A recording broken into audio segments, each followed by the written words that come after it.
What if your father decided your fate and did it without ever looking you in the eye? No dramatic statement. No televised sit-down. No handshake. Just a quiet, final stroke of a pen and the unspoken message, "You're no longer one of us." But before we continue, please don't forget to like, subscribe, and turn on the notification bell for updates. Today, King Charles issued what may be the most heartbreaking royal move of his reign so far. A formal and permanent severing of Prince Harry's role in the monarchy. Not just symbolic, not just procedural, but final. The end of a chapter many believed still had time to be rewritten. And he did it in a way that, on the surface, seemed almost routine. That's what makes it so tragic. For years, there's been this lingering sense, even among the harshest critics, that maybe, just maybe, there was a path back. A quiet reconciliation waiting in the wings. A time when wounds would be less raw, when family would feel more important than pride. After all, Harry did show up. For the funeral. For the coronation. For his father. Wasn't that something? But the truth is, that door wasn't ajar. It was already closed. We just didn't see it. Or maybe we didn't want to. And now? Now it's official. The palace won't call it punishment. They'll call it clarity. Finalization. Formality. That's how Buckingham Palace tends to speak. With velvet gloves, even when they're delivering a punch to the gut. But the consequences go far beyond one man's job description. This isn't just about a title or a patronage. This is about blood, legacy, and the quiet unraveling of what once held the House of Windsor together. So why now? Why this moment? That's the part they didn't explain. And maybe they don't want to. But the timing, so soon after the king's health rumors, and so close to whispers of succession planning. Well, it raises questions they didn't answer, which only fuels more. And here's where it gets even more complicated. We're not just talking about Harry. We're talking about his children, about Meghan, about what it means when a blood prince is no longer even on the bench, and whether that silence extends to the next generation. The emotional weight of this decision isn't being carried by Harry alone, but the palace made sure the world would see him as the name being crossed off the list. Was it inevitable? Or was this the moment it all could have changed, and didn't? And where was Prince William in all this? Watching silently from the sidelines, or holding the pen alongside his father? Because what happens next doesn't just impact Harry's future. It may reshape the monarchy itself. And what Prince William did behind closed doors, no one saw coming. What does it mean when the future king turns his back on the one person who once called him brother? Because that's what's beginning to come into focus now. Not just a father severing ties, but a brother drawing the line. And if reports are to be believed, that line was drawn weeks ago. Quietly, privately, and with consequences far more permanent than anyone outside the palace ever anticipated. You see, it wasn't just Charles making this call in a vacuum. That's the version the palace wants us to accept. A formal administrative update, done for clarity's sake. But in reality, there's growing evidence this was triggered by a far more personal pressure point. Prince William. Allegedly, he'd had enough. Enough of the back-channel drama. Enough of the memoirs and interviews and late-night punchlines. Enough of Harry showing up only when it suited him, and then blaming the very institution that raised them both. But what's interesting is the way William handled it. No press statement. No confrontation. Not even a public gesture. Just one very specific conversation behind closed doors with their father. A conversation that, according to a palace aide, and this is someone who's been accurate before, ended with 7 words. It's him or the institution. You choose. Now pause on that for a moment. That's not a political statement. That's a personal one. A brother making it clear he would not share the future throne with the man who tried to burn it down. And for Charles, that was the moment everything changed. Remember, this is a monarch who has spent his entire reign walking tightropes. Between tradition and reform. Between duty and emotion. Between the son he raised and the kingdom he inherited. But with succession planning reportedly accelerating, with whispers of shifting responsibilities due to the king's health, the time for indecision ran out. So he made the choice. And in that moment, he didn't just close the door on Harry. He sealed it, locked it, moved on. But here's where the contradiction deepens. For all of William's firmness, he didn't want to be seen as the executioner. Publicly, he's still silent, still dutiful, still the heir apparent who says nothing and nods on cue. But privately, something else was happening. Because just days before the palace announcement, before Harry's name was scrubbed from internal plans, before the final statement was drafted, William was overheard having a call that no one was meant to hear. A call about Meghan.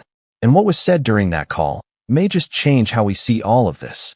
She's part of the problem now, not the solution. That's the phrase. 6 words. Quiet. Controlled. But when they slipped out during a supposedly private conversation between Prince William and a senior royal aide, it sent ripples through corridors already tense with uncertainty. Because William wasn't talking about Harry. Not directly. He was talking about Meghan. And the tone? Not angry. Not explosive. Just resolute. So what does that mean? What did William mean? For years now, public blame has tilted back and forth between the brothers. Some painted Harry as the wayward rebel, others pointed fingers at the institution itself. But Meghan, she's always been the lightning rod. The outsider. The spark and the scapegoat, depending on which side of the debate you sit. Still, through it all, there's been this unspoken rule. Whatever was said behind the scenes, publicly the royals rarely named her. They distanced themselves through silence. Politeness. Carefully chosen phrases like the Sussexes or the couple. But this wasn't protocol. This wasn't sanitized. It was personal. And here's the deeper irony. The monarchy has always prided itself on being bigger than individuals. On outlasting scandal, noise, even war. Yet here we are, years after Harry stepped down. And the conversation inside the palace isn't just about logistics or roles. It's about Meghan. Still, which begs the question, why now? What shifted in the past few weeks to make William, usually the tight-lipped future monarch, finally say out loud what others have only whispered? Some believe it wasn't about her directly, that it was about the children, about Lilibet and Archie, about decisions being made behind the scenes regarding titles, education, even security. Decisions that required clarity on where the Sussex family stood. And William, seeing no resolution in sight, may have simply decided that clarity had to come from exclusion. That's the harshest possibility, isn't it? That this wasn't about punishment. It was about protecting the institution by cutting off a part of the family. A clean line. No more ambiguity.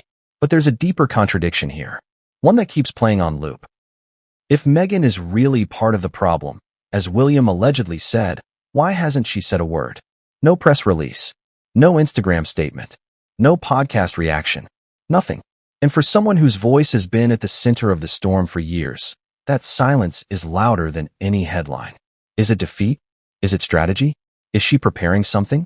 Or is the silence hiding something far more calculated? Because according to one source, Meghan has already made her next move. And if it's true, it's not just personal. It's tactical. She vanished.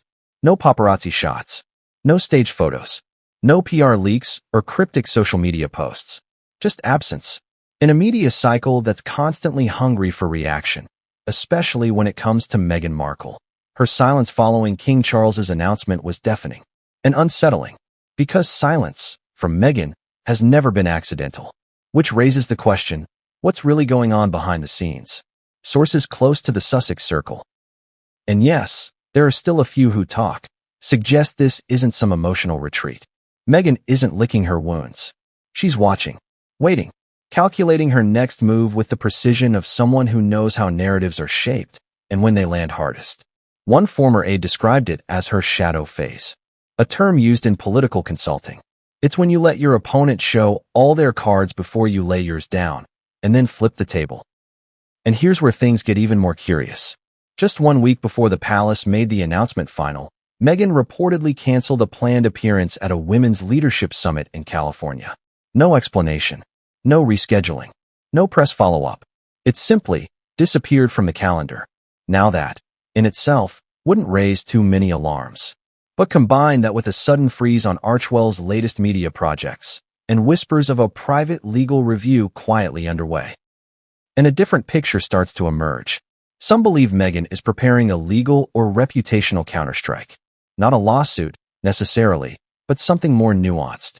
Something designed to shift public perception, again. Maybe an op-ed. Maybe a carefully timed interview. Or maybe something even closer to home.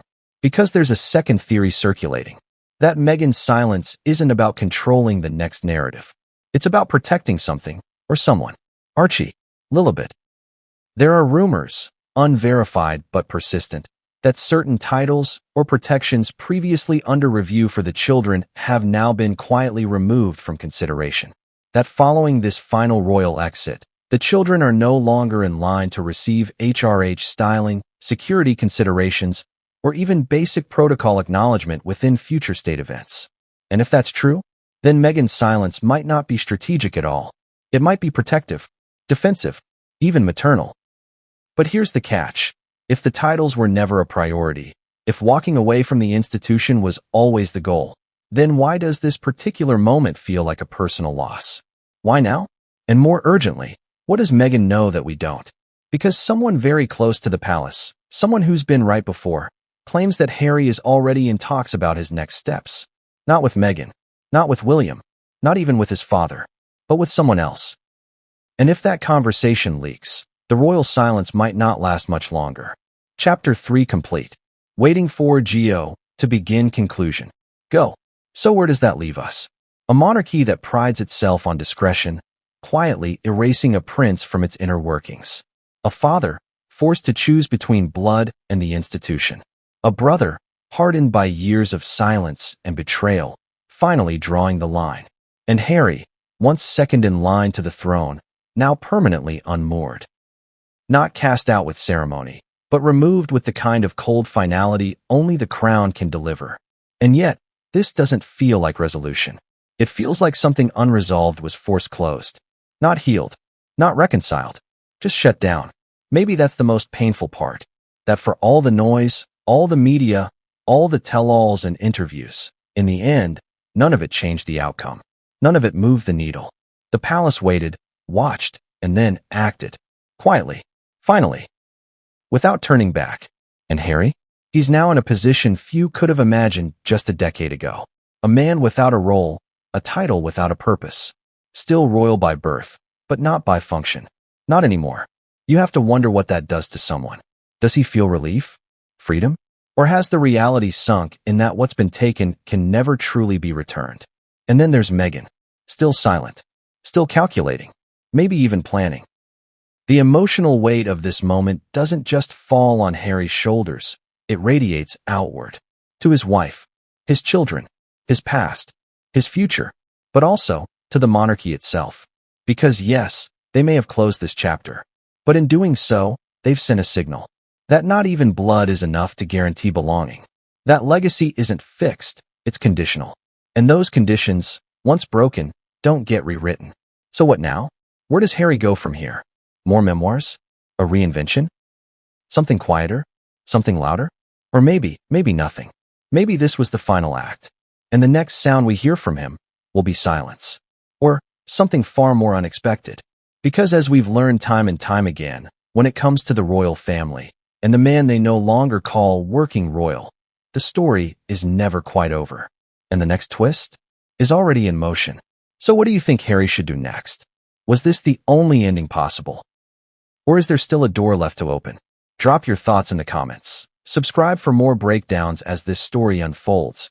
And if you found this video thought-provoking, share it with someone who's been following this saga since the very beginning. Because the silence might not last much longer.